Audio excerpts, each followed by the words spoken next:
তারাবির নামাজ শেষে সে যখন বাড়ি ফিরছিল তখন ওই জঙ্গলের পাশ দিয়ে যাচ্ছিল, সে ঘটনাস্থলের পাশ যাচ্ছিল।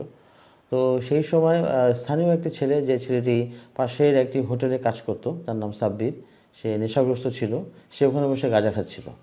তো এই মুহূর্তে ছেলেটা দেখে ফেলে, গাঁজা খাওয়া অবস্থা দেখে ফেলে, ওর কাছে যায়, গিয়ে বলে যে আমি বলে দেবো।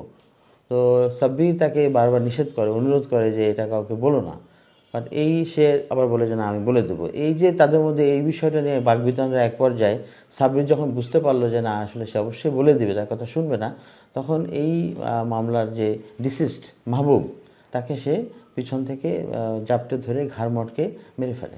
মেরে ফেলার পরে যখন সে বুঝতে পারলো যে সে মরে গেছে, তখন তার পরিচয়টা গোপন করার জন্য সে তখন তার সাথে থাকা ম্যাচ লাইট দিয়ে তার শরীরে আগুন ধরিয়ে দেয়। আশপাশ থেকে আপনার এই যেহেতু জঙ্গলের মধ্যে শুকনো খড়কুটো ছিল, পাতা ছিল, ডালপালা ছিল, সেগুলো জড়ো করে ডেড বডির উপরে সে পাইল আপ করে দেন আপনার আগুন ধরিয়ে দেয়। আগুন ধরিয়ে দিয়ে সে এটা ডেড বডিটা পুরানোর চেষ্টা করে, বাট আসলে পুরোপুরি পোড়াতে পারেনি, দগ্ধ ছিল।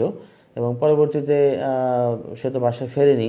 পরের দিন তার ফ্যামিলি মেম্বাররা, বিশেষ করে তার দাদা, ঘটনাস্থলে যায়, গিয়ে দগ্ধ লাশটি শনাক্ত করে, তার নাতির বলে।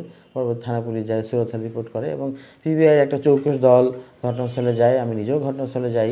আমরা গিয়ে ওখানে আমরা কিছু ভাঙা মদের বোতল দেখতে পাই। তো আমাদের একটা আইডিয়া ছিল যে এটা হয়তো নেশাসক্ত ছেলেপেলের কাজ হতে পারে। আদারওয়াইজ একটা মানুষকে পুড়িয়ে মারা, এটা কিন্তু একটা স্বাভাবিক মস্তিষ্কের মানুষ এই কাজটা করতে পারার কথা না আর কি। Definitely something wrong.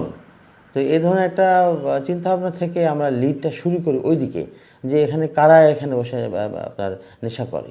তো সেই লিড দিয়ে লিডটা নিয়ে আমরা এগিয়ে আমরা একটা পর্যায়ে আমরা ওখানে এই সাব্বিরকে আমরা সন্দেহভাজনভাবে গ্রেপ্তার করি এবং ব্যাপক জিজ্ঞাসাবাদের মুখে সে ঘটনাটি স্বীকার করে এবং আজকে সে বিজ্ঞ আদালতে ফৌজদারি কার্যবিধি 164 ধারা মোতাবেক নিজেকে জড়িয়ে দোষ স্বীকার করে সে জবানবন্দি দিয়েছে। আপনি জানকাকে